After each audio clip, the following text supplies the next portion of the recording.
Come round to roving gamblers and a story I will tell about the greatest gambler, you all should know him well. His name was Willie O'Connelly and he gambled all his life. He's had 27 children yet he's never had a wife. And it's ride, Willie, ride, roll, Willie, roll. Buenos días amigos de radioviajera.com. Una semana más, bienvenidos a Ruta 61 y California Dreaming. Yo soy Ricardo Domine y me acompaña Maribel Ruiz del blog miliunviajesporelmundo.com. Hola Maribel, ¿qué tal? Hola Ricardo, muy buenos días a ti y a todos nuestros oyentes. Pues esperando que hoy nos traes una ciudad muy peculiar, ¿no? Muy peculiar, el sueño viajero de mucha gente, porque además hoy vamos a visitar una ciudad que yo creo que todo el mundo, independientemente de las inclinaciones viajeras que tenga, es una de las ciudades que quieres conocer en la vida. Una ciudad muy atípica y sobre todo única en el mundo, no vamos a poder encontrar un destino igual. Bueno, vamos a abrir un poquito el apetito con esa música que siempre nos traes. Y nos revelas el sitio donde vamos. Sailing down the Mississippi to a town called New Orleans. They're still talking about that card game on that Jackson River Queen. I've come to win some money, gambling Willie says. When the game finally ended up, the whole darn book was his. And it's ride, Willie, ride, roll, Willie, roll. Wherever you're gambling now, nobody knows.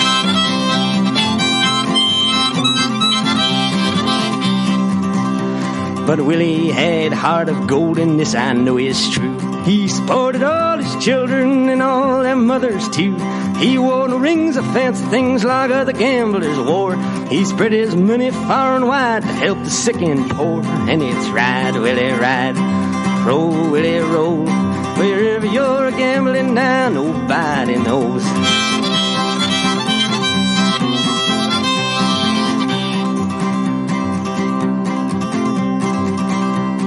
When you played your cards with Willie, you never really knew whether he was bluffing or whether he was true. He won a fortune from a man who folded in his chair. The man he left a diamond flush, Willie didn't even have a pair. And it's ride, Willie, ride, roll, Willie, roll. Wherever you're gambling, nobody knows.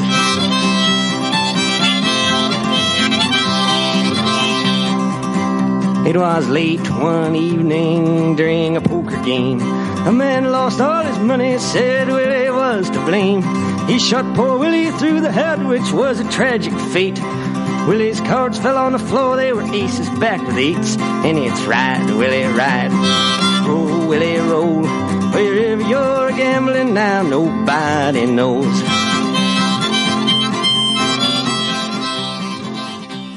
Y bueno, Maribel, llévanos a esa ciudad del pecado, que nos aleja de la costa oeste, que es por donde veníamos, de San Francisco para abajo, pero cuéntanos, a ver, ¿por qué es la capital o la ciudad del pecado donde vamos hoy? Bueno, pues estamos hablando, evidentemente, supongo que ya más de uno lo habrá adivinado, estamos hablando de Las Vegas.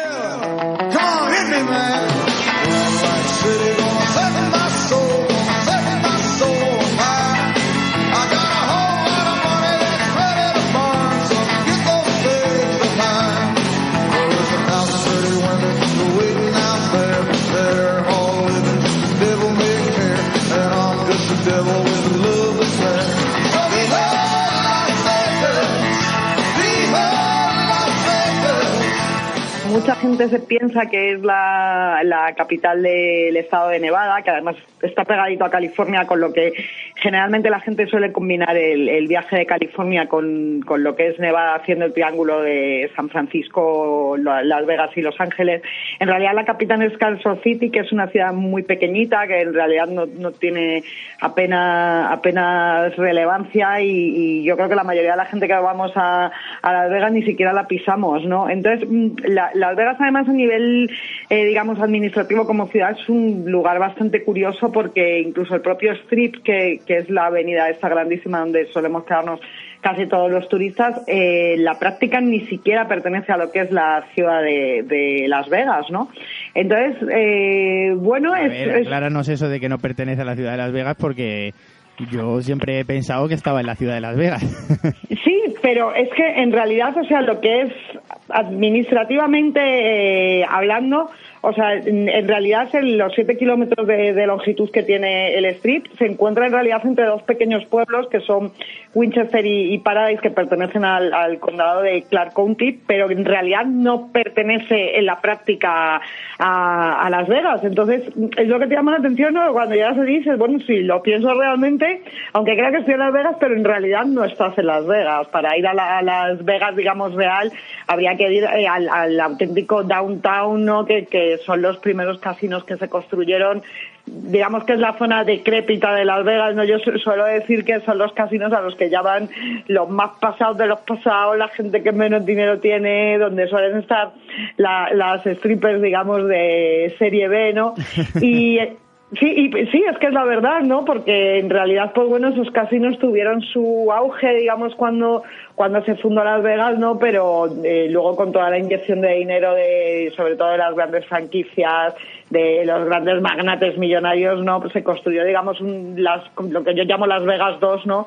Que es en realidad el strip, ¿no? Al que ahora todo el mundo va, a los mega resorts, a los hoteles de miles de habitaciones. Y esa primera Las Vegas, pues sí, sigue existiendo, ¿no? Lo que es el downtown, ¿no? Pero es un sitio pues al que prácticamente en realidad no van muchos turistas, a no ser que vayas buscando un poco ese lado sórdido, ¿no?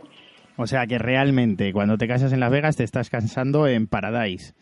Sí, efectivamente. Bueno, pues oye, lo que le quita un poco de glamour al tema. Casarse en el paraíso, ¿no? Realmente es lo que busca uno, ¿no? Cuando se casa. Sí, cuando vaya, además cada vez son más las parejas que van a casarse a Las Vegas, porque hace unos años no era legal, o sea, no era legal en España. Si tú venías con tu certificado de matrimonio de allí, pues no te servía en realidad para nada y tenías que volver a hacer aquí una boda en el registro civil. Sin embargo, desde hace unos años se ha legalizado totalmente. Lo único que tienes que hacer es convalidarlo. Yo, de hecho, tengo parejas amigas mías que se han casado allí en Las Vegas, y si lo piensas realmente dices, bueno, sí, aunque te tengas que gastar en el dinero del viaje del avión y tal, ¿sabes? Pero lo que te ahorras en el convite, en los invitados y tal, pues al final en realidad te sale una boda bastante barata.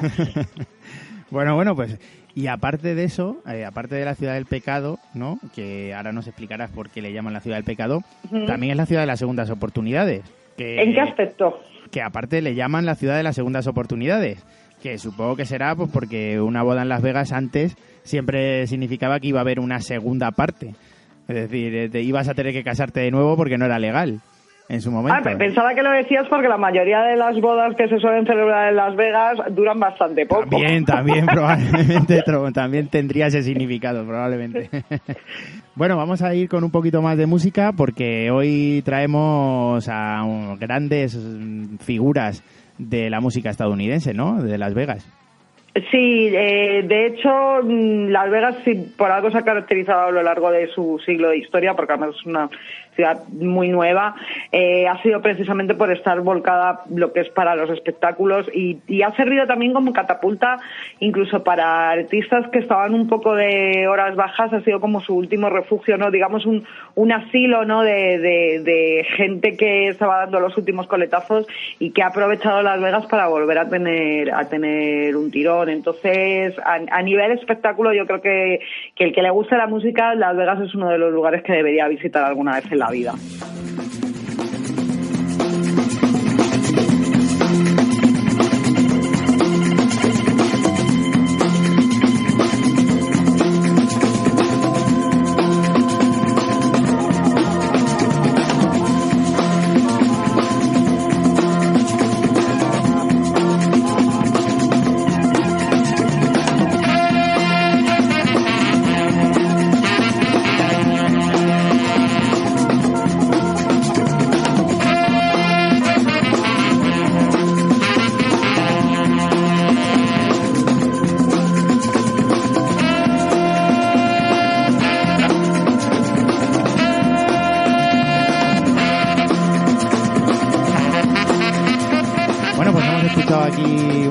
De una película muy famosa sobre lo más famoso que hay en Las Vegas, que son los casinos. Cuéntanos un poco la historia de los casinos, Maribel. ¿Por qué se puso todo el mundo de acuerdo para que fuera en Las Vegas y no fuera en otro sitio de Estados Unidos? Bueno, en realidad había ya alguna otra ciudad en Estados Unidos donde sí estaba permitido el juego, caso de la ciudad de Fresno, pero en realidad todo el mundo sabe, ¿no?, que a mediados de los años 30 se empezó a extender como la pólvora en Estados Unidos lo que era una mentalidad muy puritana, con el tema de lo de la ley seca, prohibir el alcohol, cuando al mismo tiempo en realidad pues en la práctica los habitantes pues seguían haciendo sus timbas, seguían emborrachándose, seguían utilizando prostitutas, o sea... Haciendo lo mismo que hacían. Sí, o sea, en realidad es que yo siempre he considerado que la mentalidad americana es bastante hipócrita, ¿no? Quieren ir de moralistas por la vida cuando luego en realidad pues son una sociedad bastante degenerada, ¿no? Entonces, Las Vegas en realidad era el sitio ideal para digamos, dejarlo como un reducto, ¿no?, de lo que la sociedad en realidad no quería ver, porque era una ciudad que prácticamente había nacido de la nada, se había creado en el año 1905 y de hecho solamente tiene un siglo de vida. Es la ciudad más grande del mundo creada en el siglo XX. Entonces se había creado en un sitio muy yermo en el estado de Nevada, que además es prácticamente todo desierto. Pertenecía en realidad toda esa zona a México, y después ya de lo que fue la guerra de México pues pasó un poco como en San Francisco, ¿no?, que la forma de unir lo que era la costa californiana pues con sitios a lo mejor como Albuquerque en Nuevo México era mediante el ferrocarril. Y para construir ferrocarril, pues se necesitaba gente. Entonces, ¿qué pasó? Se vieron con miles de trabajadores haciendo lo que eran las vías férreas, y esa gente, pues evidentemente, aparte de comer y vivienda, ¿no?, y las necesidades básicas, tenían también unas necesidades de ocio. Claro, y los americanos, tú sabes que todo lo que sea crear dinero, pues bienvenido sea, ¿no? Entonces, a lo que fue a mediados de los años 20, principalmente a partir de 1929, ¿no?, que fue cuando ya se terminó de abolir lo del tema de lo de la ley seca, vieron una oportunidad de oro, ¿no?, pues para empezar allí a fundar lo que fueron los primeros casinos. También vino asociado el tema de que hicieron la presa Hoover, que es la más grande de todo Estados Unidos, porque claro, toda esa zona había que abastecerla de agua, y entre que los trabajadores lo poco que tenían que hacer pues era apostar, ¿no?, que era el principal hobby que tenían, pues los primeros casinos empezaron a crearse, pero un poco con una idea de ir dirigidos a las clases humildes, o sea, no a lo que se ha acabado convirtiendo Las Vegas 80 años después, ¿no? Uh-huh.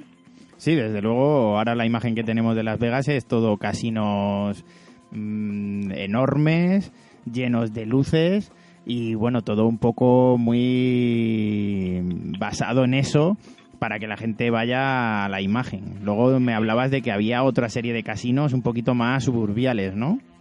Sí, que fueron en realidad los primeros que se crearon. Además, date cuenta que aunque Las Vegas, evidentemente, prácticamente desde su fundación estuvo ligada a todo lo que fue el tema de los juegos y las apuestas, al mismo tiempo tenía que lidiar con una sociedad pues muy puritana en ese aspecto, pese a que curiosamente, por ejemplo, eso no lo sabe mucha gente, que uno de los principales grupos étnicos que invirtieron en lo que fueron en las primeras viviendas que se hicieron en Las Vegas y los primeros negocios fueron los mormones. Curiosamente. Pues sí, la verdad es que sorprende. Claro, entonces llama la atención, ¿no?, que una ciudad que luego se acabó convirtiendo pues eso en lo que era el paraíso del juego, de la prostitución, de todo lo que eran las apuestas ilegales, estuviera precisamente fundado entre unos cuantos, no por lo que eran los mormones. Tuvieron que lidiar ya no solamente con el tema del puritanismo, sino con el tema también, por ejemplo, de los años de declive que tuvieron en lo que fue en la Segunda Guerra Mundial, pues que se intentó también lo que era el ilegalizar la prostitución, que de hecho ahora mismo, aunque a la gente le sorprenda cuando va paseando por Las Vegas, que te van repartiendo muchísimos flyers de prostitutas, que a mí era una cosa que me llamaba muchísimo la atención. Sin embargo, en la práctica, la prostitución es totalmente ilegal. Hay otros sitios de Nevada donde sí está permitida, pero sin embargo en Las Vegas no. Entonces, es lo que hablábamos antes, ¿no? Es decir, ese contraste entre la imagen que se ofrece fuera, pero luego en la práctica las leyes lo que dictan, ¿no? Que no tienen nada que ver con la realidad. Realmente lo que más sorprende de todo es que la prostitución esté ilegalizada en Las Vegas, cuando la pero imagen no que tenemos todos es de una ciudad incluso un poquito sórdida en ese sentido. Es decir, no solamente Las Vegas son casinos, combates de boxeo, etcétera, sino que una parte fundamental es de la imagen que tenemos todos es la prostitución. Claro, pero además es que es lo que dices tú, ¿no? Que la gente no va a Las Vegas solamente a jugar. Hay muchísima gente que va a Las Vegas a los clubs de strippers, y de hecho las propias strippers en sus ratos libres, digamos que el sobresueldo muchas de ellas se lo sacan dando clases precisamente de baile a muchas turistas que vayan allí, ¿no? Y dicen, pues bueno, quiero que durante un par de horas me den clases de lo que es moverme en una barra americana.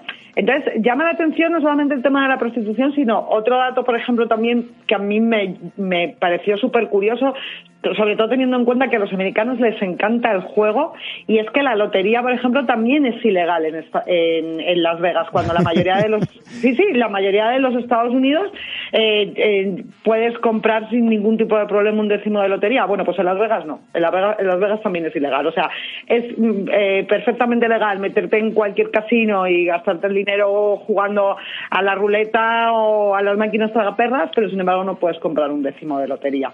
Pues mira, dos cosas que probablemente muchos no supiéramos, que es que la prostitución no se puede ejercer dentro de Las Vegas, cosa que, ya te digo, la mayoría de los oyentes probablemente no sabrían, y que no se puede comprar un décimo de lotería dentro de Las Vegas. Es la antítesis de lo que tenemos en la imagen de cuando alguien te nombra Las Vegas y tú te haces una idea en tu cabeza y dices, bueno, no sé, basado a lo mejor en películas o en, no sé, todos conocemos Living Las Vegas, conocemos un montón de películas que nos han llevado a eso, y que ahora nos digas que no se puede, a mí realmente me parece muy, muy, muy curioso. Las Vegas es que, como te comento, Ricardo, es un sitio que no vas a encontrar uno igual en el mundo, no solamente por el tipo de ciudad que es, sino por lo que precisamente estamos comentando, ¿no? Por ese tipo de cosas surrealistas, ¿no? Que suceden allí, sabes, que dices, bueno, pues en realidad es querer echar una manta, ¿no? Sobre muchos problemas, ¿no? Que tiene la sociedad americana, pero que ellos pues están empeñadísimos pues en seguir dando esa imagen de sociedad perfecta que en realidad no tiene nada que ver con lo que es la realidad, ¿no? Venga, pues vamos a darle un poquito de música, que esto al final es un programa también donde la música tiene mucho que ver, y pasamos al siguiente bloque que seguro también va a sorprender a muchos. But there is room for doubt. At times you have a very unladylike way of running out. You're on this date with me. The pickings have been lush, and yet before this evening is over, you might give me the brush. You might forget your manners, you might refuse to stay, and so the best that I can do is pray.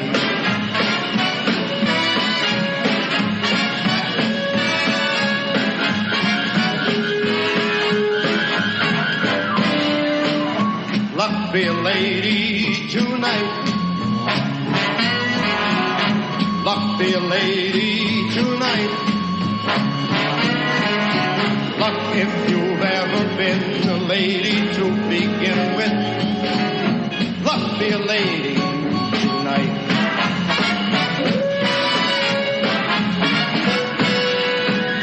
Luck let a gentleman see just how nice a dame you can be. I know the way you've treated other guys you've been with. Luck be a lady with me.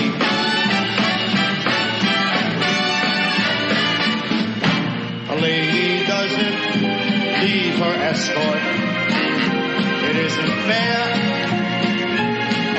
not nice. A lady doesn't... Cuéntanos por qué suena Frank Sinatra, por qué tenemos esa imagen de Sinatra en Las Vegas. Porque Sinatra en realidad ha sido, digamos, la imagen icónica no solamente de Estados Unidos, sino también de Las Vegas. Fue precisamente la ciudad donde él explotó a nivel musical. Hay que recordar que los inicios de Frank Sinatra eran también bastante sórdidos, porque aunque lo mismo la sociedad americana nos lo ha intentado vender como el típico gentleman, ¿no? En realidad Sinatra no tenía nada que ver en la realidad con lo que pretendían vendernos. Sinatra era un chavalín que venía de un suburbio italiano de New Jersey, de Hoboken, perdón. Su madre tenía una clínica clandestina de abortos y él, pues bueno, se había criado, no quiero seguir escuchando. Vamos a ver, nos ha roto con el mito de la prostitución. Pues te queda todavía mucho por escuchar. Nos ha roto el mito de que Las Vegas no se puede comprar un décimo de lotería. Y ahora te vas a cargar también a Frank Sinatra. Entonces ya... Bueno, pero yo no creo que ¿estás acabando con todos los iconos de Estados Unidos o cómo? No creo que sea cargarse el mito, es conocer la realidad, porque te voy a decir una cosa. Yo precisamente cuando me leí el libro del Rat Pack, que está editado en español, y me parece un libro súper interesante, no solamente para el que quiera conocer lo que es la historia de Frank Sinatra, sino la propia historia de Las Vegas, porque buena parte del libro se desarrolla allí. Creo que es interesante conocer esa faceta de Sinatra porque, bueno, en realidad es que era un personaje tan sórdido, tan asociado con lo que era la mafia, ha estado metido hasta el fondo en reyertas, ha tenido problemas de alcoholismo, era bipolar, no le temblaba el pulso a la hora de intentar... Una joyita. Sí, además ha tenido una importancia también suprema para lo que es la historia de Estados Unidos, ya no solamente a nivel musical, sino a nivel político, porque, por ejemplo, él debido a los contactos que tenía, fue, digamos, uno de los causantes de que John F. Kennedy pudiera llegar a la presidencia, e incluso estando en la presidencia, pues él mismo, digamos, que le llamaban bajo cuerda el proxeneta de John Kennedy, porque era el que se preocupaba de presentarle chicas, fue el que le puso en contacto con Marilyn Monroe, y entonces, bueno, la historia, digamos, oscura de Frank Sinatra va muy asociada a lo que es la historia de Las Vegas, y además yo creo que es muy parecida. Muy parecida, eso te iba a decir. Sí. Que van en paralelo, pero que casi van rozándose. Sí, porque además es que la historia de Las Vegas tenemos también que tener en cuenta que muchos de los grandes casinos han sido fundados por gente de la mafia, desde el propio Flamingo, que lo fundó Bugsy Siegel, ¿sabes?, a otros muchos casinos donde la mafia invirtió, ¿no?, precisamente también para ellos lavar, digamos, lo que era su dinero negro mediante el tema de lo de las apuestas. Entonces, Frank Sinatra era un chavalín que desde bien jovencito se había movido con total naturalidad dentro de lo que era no solamente la mafia italiana, sino la propia mafia americana. Siendo súper joven se lo llevaron a hacer una actuación en el Hotel Nacional de Cuba, donde antes de que llegara la revolución castrista, se le llevaron allí para que cantara delante de un montón de mafiosos, incluido Lucky Luciano, y entonces para él el tener contacto con la mafia era lo más normal del mundo. Entonces, en realidad, era una especie de capo musical, ¿no? Sí. Bueno, pues una imagen totalmente diferente a lo que nos podemos hacer idea según vemos cómo nos lo presentan desde Estados Unidos. Pero... Sí, y además a mí otra de las cosas también que me gustaría incidir de Frank Sinatra, que yo creo que ha sido la parte de él que más se ha intentado esconder y que sí la debería tener la gente en cuenta, sobre todo en una época como la nuestra, ¿no?, en la que el tema de la violencia de género, pues desgraciadamente está tan a la orden del día, es que en realidad Frank Sinatra también fue un maltratador de mujeres. Las 4 mujeres que tuvo, que quizá las 2 más famosas fueron Ava Gardner y Mia Farrow, pues a las 4 4 las puso la mano encima, nadie hizo nada por evitarlo, pues porque era Frank Sinatra, ¿no? Entonces, pues bueno, en realidad también era digamos, un niño consentido que hacía lo que le daba la gana, que estaba por encima de la ley, y creo que es bueno también que la gente sepa ese tipo de cosas, ¿no? Para darse cuenta, ¿no? De que muchas veces los mitos que tenemos distan mucho, ¿no? De esa imagen idílica, sí, que todos creemos. Claro, la imagen que nos venden a lo que es la realidad, desde luego, dista muchísimo. Sí. Pues cuéntanos qué es eso del Rat Pack. ¿Qué fue el Rat Pack? El Rat Pack, la verdad es que es uno de los fenómenos más curiosos a nivel musical que ha vivido Estados Unidos, porque fue una especie de camarilla, ¿no? El Rat Pack significa en español pandilla de ratas, y fue una especie de camarilla que surgió casi sin buscarlo, ¿no?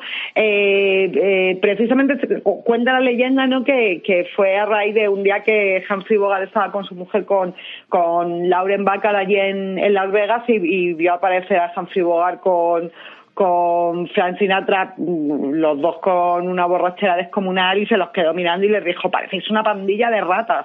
Y entonces, pues a partir de ahí empezaron a jugar un poco con este tema, y se hizo, digamos, una pandilla, ¿no? Que estaba formada por Frank Sinatra, Dean Martin, Sammy Davis Jr., Peter Lawford y Joy Bishop.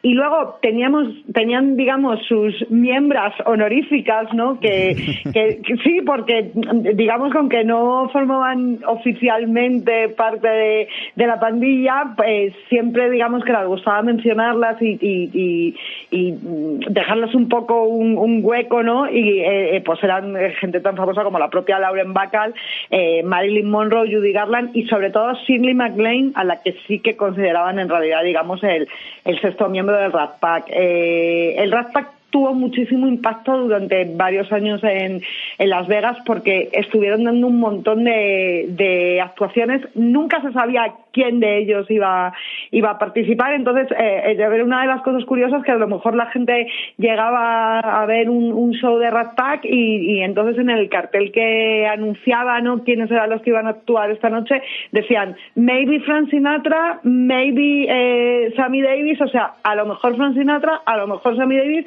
No se sabía quién podía aparecer esa noche, ¿no? El que esté menos ebrio de todos, ¿no? Claro, efectivamente. Entonces, sí es verdad que generaron muchísimo dinero, y sobre todo para mí su importancia, más que musical, es a nivel histórica, porque tenemos que tener en cuenta que en la época en que el Rat Pack tuvo éxito en Las Vegas lidiaba con un problema muy, muy importante del tema segregacionista.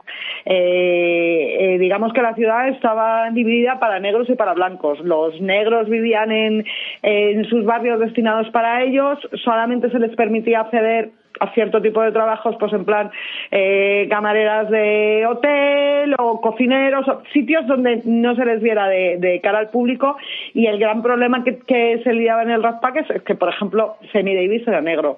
Entonces, ¿qué pasaba? Que había muchísimos hoteles donde actuaban, donde a Sammy Davis no se le permitía luego dormir por la noche en ese hotel. Y de hecho hubo una anécdota que a mí me parece súper triste, que fue que un día Sammy Davis se metió a bañarse en una piscina, y cuando salió, uno de los clientes blancos exigió que la piscina se vaciara y se volviera a llenar porque se había bañado un negro. Me parece vergonzoso. Sí, pero era la época, era lo normal, la gente lo veía normal, ¿no? Lo de que estuvieran separados por razas. Y Frank Sinatra, creo que en ese aspecto sí que dio, o sea, que en otros aspectos a lo mejor no lo diera, pero en ese aspecto creo que sí que dio una lección de moralidad, porque se negó a actuar en cualquier hotel que vetara el acceso a los negros, ya no solamente como trabajadores del propio hotel, sino como clientes o como artistas. Entonces, provocaron que hubiera muchísimas manifestaciones en Las Vegas para que se acabara el tema de lo del racismo a mediados de los años 60, y yo creo que en ese aspecto la importancia del Rat Pack fue fundamental. Bueno, pues vamos con una canción más de ellos, ¿no? Sí. Ponemos una más. Venga. ¿Quién será? No sabemos, ¿no? Puede ser Sinatra, puede ser Sammy Davis, puede ser... lo dejamos a la sorpresa. Venga, le damos aquí al random. About. I gotta go to a bar mitzvah in a minute. They heard the breeze through the trees singing weird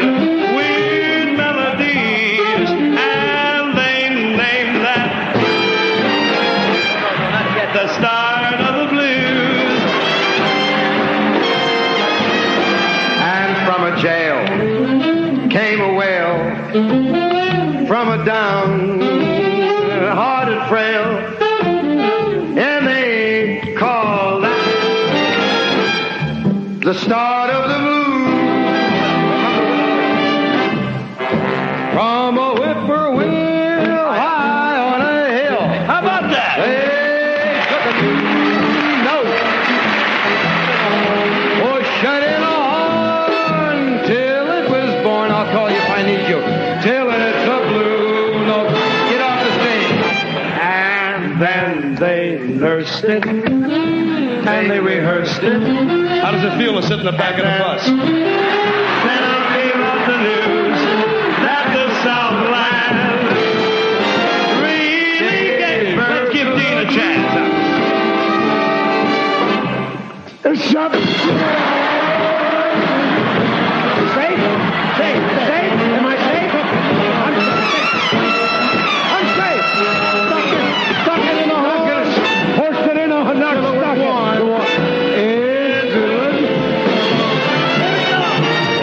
Everybody, they rehearsed it. They rehearsed it.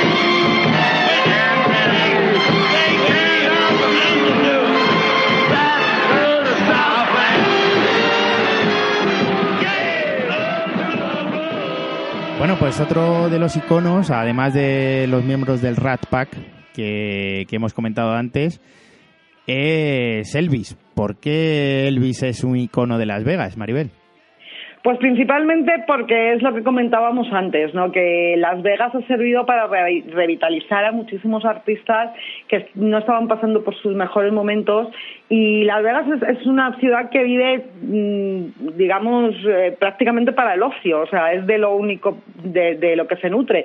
Entonces los espectáculos tienen que ser continuos, y los hoteles están compitiendo continuamente entre ellos para ver quién organiza el mejor concierto, para ver quién lleva artistas más de renombre, y además ofrecen una oportunidad única, que es tocar durante muchas noches seguidas, que eso no pasa en otros lugares del mundo. Que hay algunos que actúan hasta más de 500 veces al año en Las Vegas. Sí. Hay espectáculos que se repiten más de 500 veces, pero con figuras de primera talla como David Copperfield o parecidos, ¿eh? O sea, Claro, porque ¿sabes lo bueno que tiene Las Vegas? Es que siempre tienes espectadores, porque es una ciudad que recibe 40 millones de turistas al año y todo el mundo va a Las Vegas a ver espectáculos.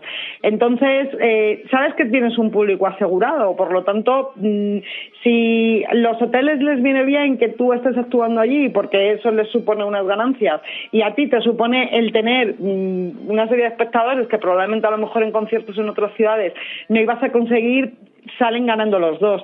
Entonces, en ese aspecto, por ejemplo, Elvis Presley aprovechó también que Las Vegas, lo que era a finales de los 60, sufrió un bajón de visitas, de jugadores, y ¿qué pasó? Que él aprovechó para decir, bueno, yo estoy viviendo también mis épocas bajas, porque era, digamos, la época en que Elvis empezaba a tener problemas de obesidad, estaba metido con el tema de lo de los medicamentos que estuvimos comentando cuando hicimos el programa de Memphis, y Las Vegas le suponía la oportunidad para no tener que estar viajando continuamente, porque de hecho él, digamos que batió un récord al dar cerca de, no sé si fueron 830 o algo así, más o menos 830 conciertos consecutivos, o sea, uno detrás de otro en Las Vegas, y fueron a verle casi 2,5 millones de personas.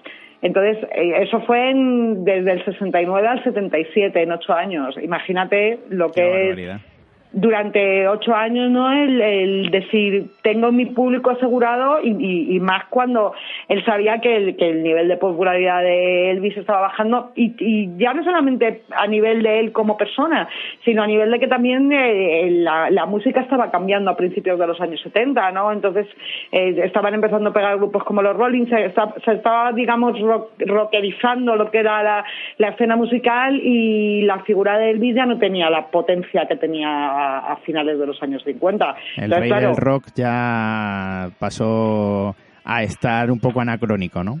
Claro, pero fíjate, lo que consiguió fue que esos 800 y pico conciertos tuvieran todos el cartel de sold out, o sea, estaban todos vendidos.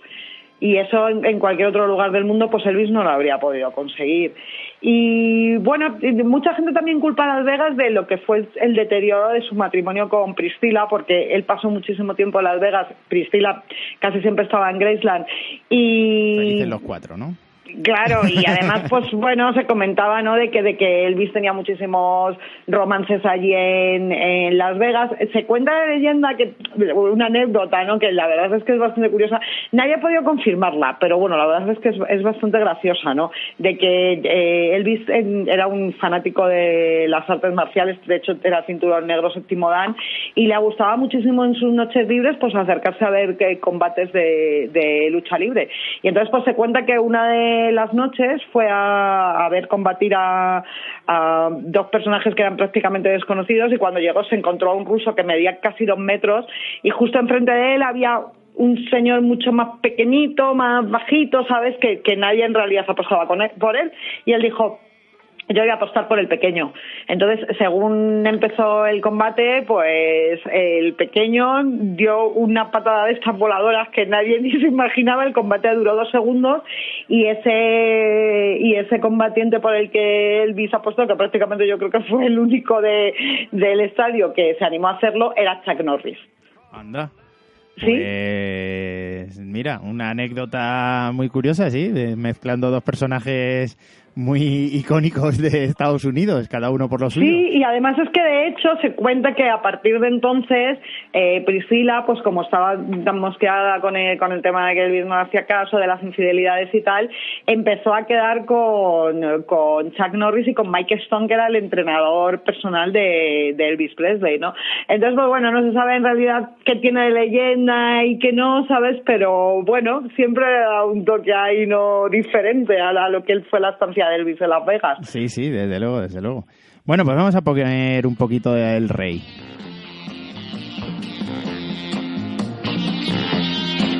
Oh, the neons are a-gleaming and the gamblers are a-dreaming. Oh, it's nightlife, yeah, nightlife. The chips go spilling and it's time to make a killing. Oh, it's nightlife, yeah, nightlife.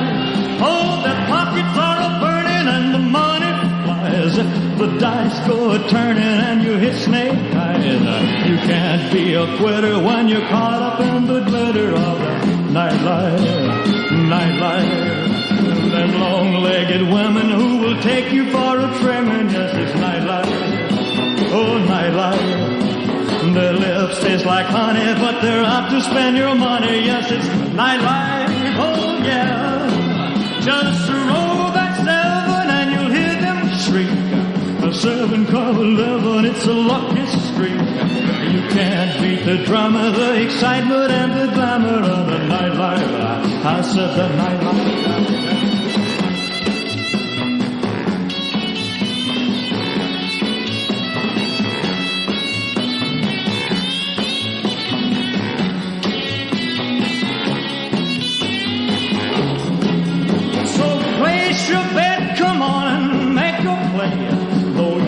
Regret it at the break of day. I said you can't be a quitter when you're caught up in the glitter of the nightlife, nightlife, yeah, nightlife, oh, nightlife. Si entras en Wikipedia en Las Vegas, una de las cosas que aparecen es un listado con la calle principal y todos los hoteles que hay en ella.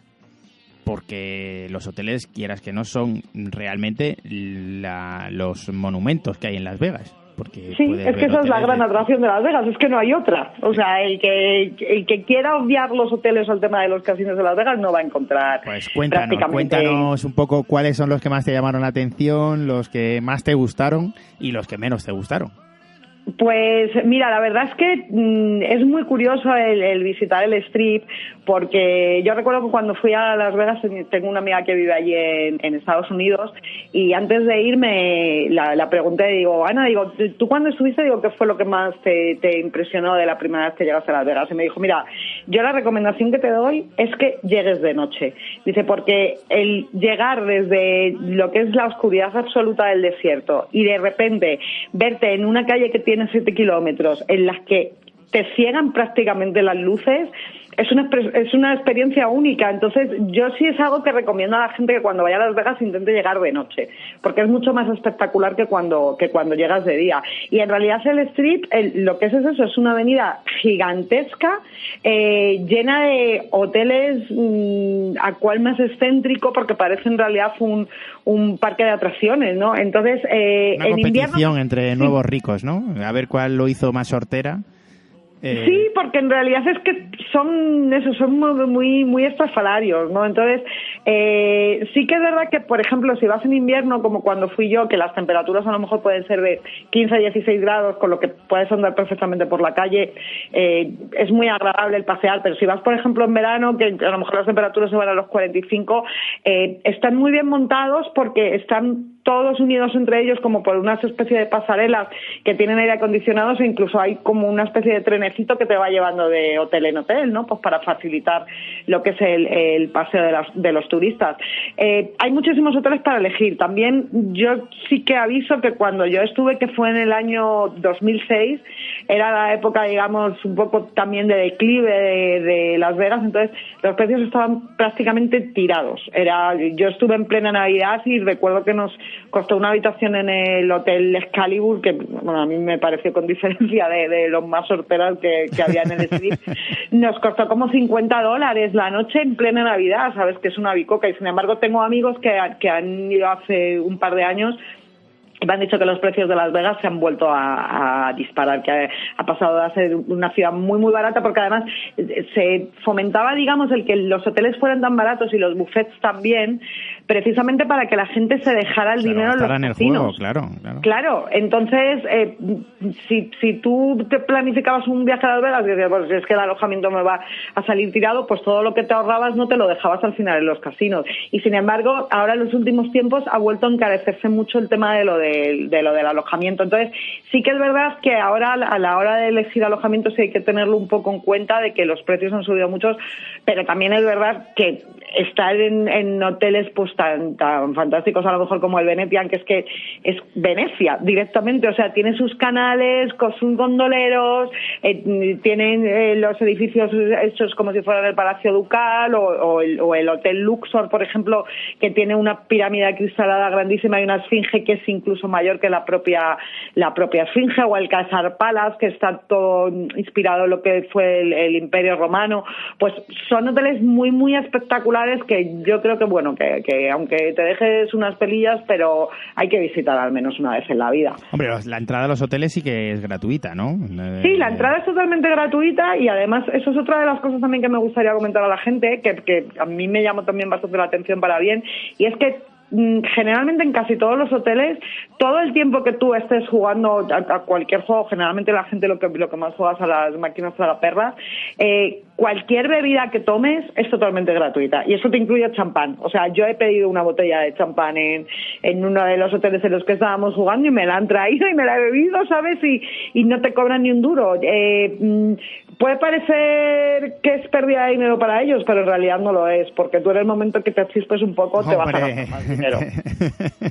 En el momento que uno se pone a beber es cuando más se anima con todo. Claro, entonces Las Vegas en ese aspecto están todos muy bien pensados. O sea, en Estados Unidos, por ejemplo, que no se puede fumar prácticamente en ningún sitio, tú llegas a Las Vegas y tienes unos ceniceros gigantes al lado de las máquinas, ¿sabes? Para que si te entra la tentación de salirte a fumar un cigarro a la calle y te piensas lo de volver a entrar porque ya te has gastado bastantes pelas, no tengas esa oportunidad. Entonces, por ejemplo, no hay relojes en los casinos para que la gente no tenga en ningún momento la sensación de que el tiempo está pasando. Uh-huh. Claro, y luego hay otra cosa también que llama muchísimo la atención, es que están diseñados de tal manera que es muy fácil entrar y muy difícil salir. Tienen alfombras como las que salían en la película del Resplandor. ¿No? Como un Ikea. Sí, y es precisamente para eso, ¿no? Para evitar que te vayas y sigas jugando. Entonces, es que a nivel psicológico está muy bien pensado, Ricardo. Hombre, pero que es que al final es su negocio. Si no fomentan eso, tienen que hacerlo de alguna manera para enganchar allí, aparte del espectáculo que es, yo creo, ir a Las Vegas. Yo creo que trasciende más allá de lo que es el casino. El casino, o por lo menos para gente no sé, de otras culturas que no sea el estilo de vida americano. Yo creo que ir a Las Vegas es una visita de un día, porque la mayoría de la gente pasará 1, como mucho 2 días en Las Vegas.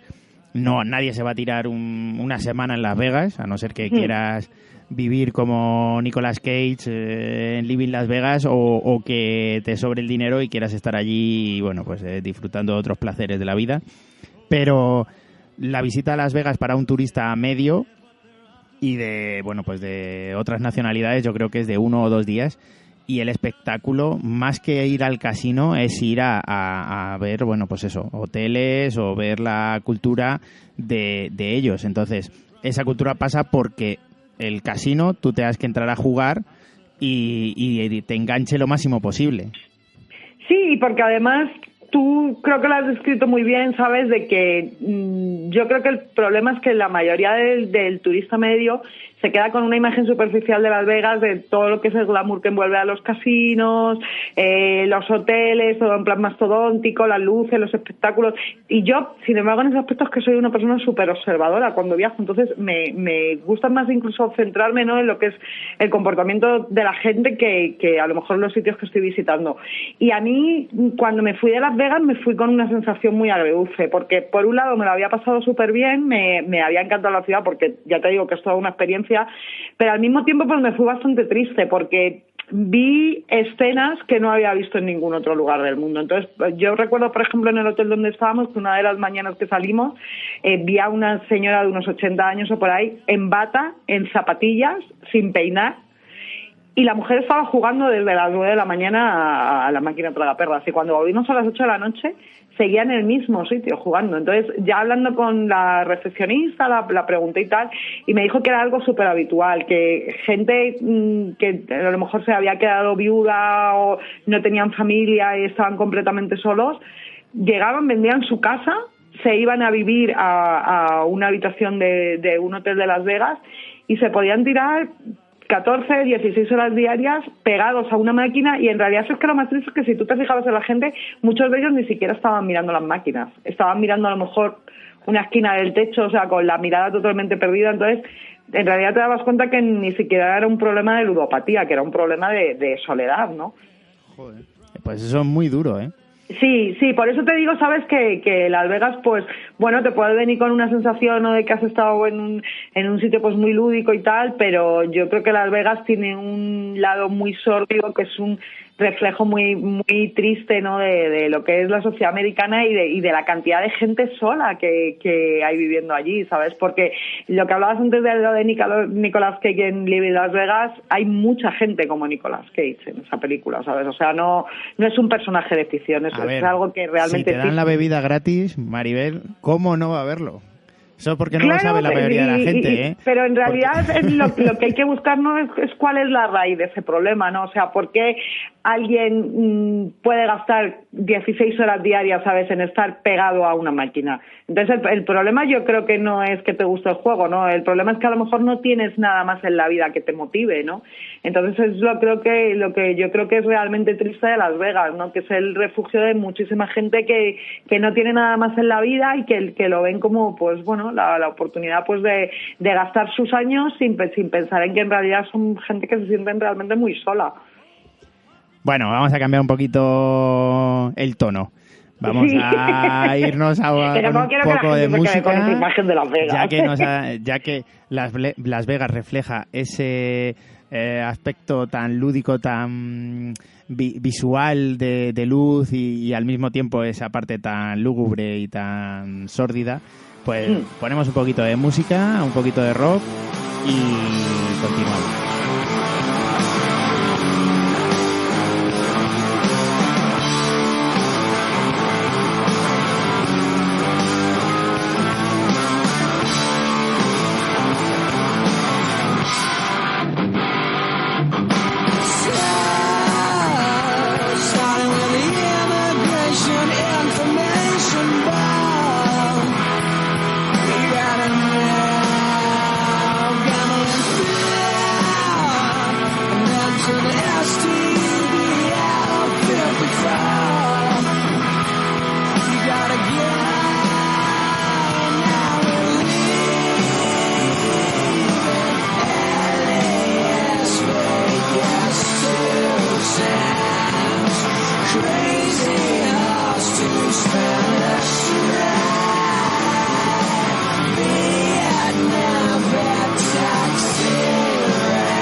from the LA market, all the imitation fun.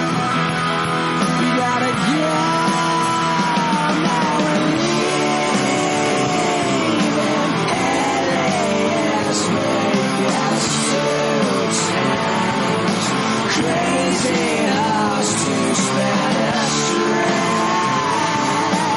Vietnam vet taxi rap. LA's Vegas.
Se nos acaba el tiempo y la ciudad de Las Vegas nos ha dado para mucho, ¿no?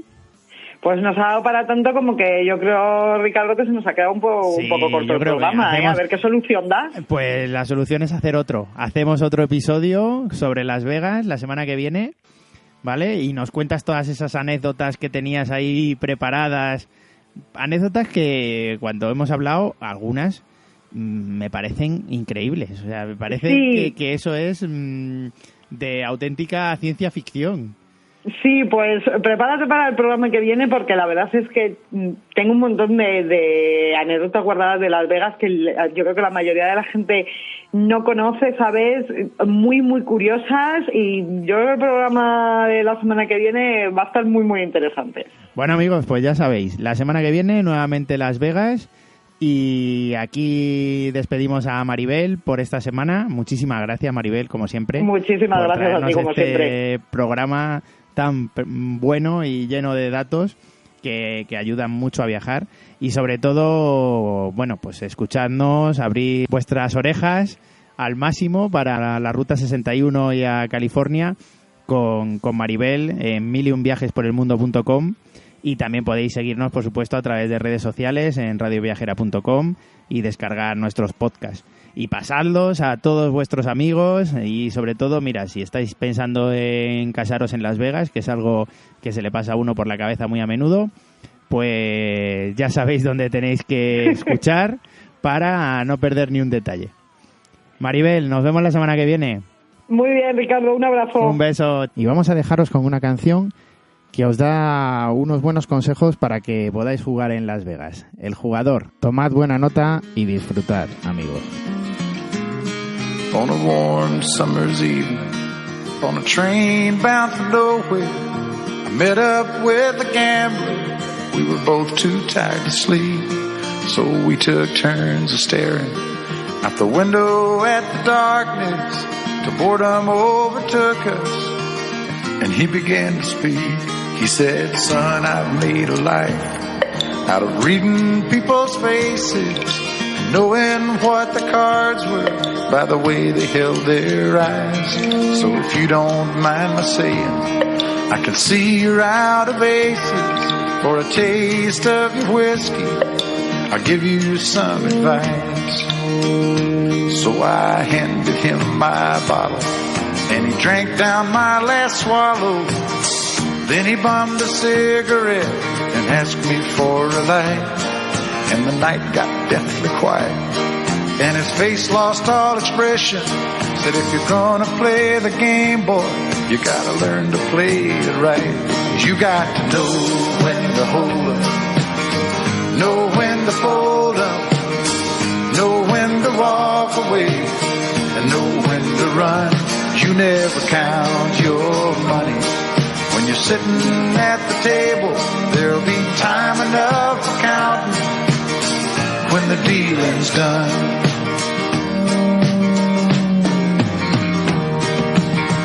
Every gambler knows that the secret to surviving is knowing what to throw away, knowing what to keep. 'Cause every hand's a winner and every hand's a loser, and the best that you can hope for is to die in your sleep. And when he finished speaking, he turned back toward the window, crushed out his cigarette, faded off to sleep. And somewhere in the darkness, the gambler, he broke even.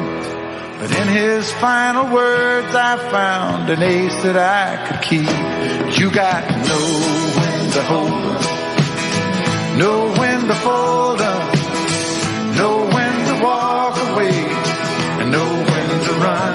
You never count your money. When you're sitting at the table, there'll be time enough for counting when the dealing's done. You got to know when to hold them, when to hold them, know when to fold them, know when to walk away, and know when to run. You never count your money.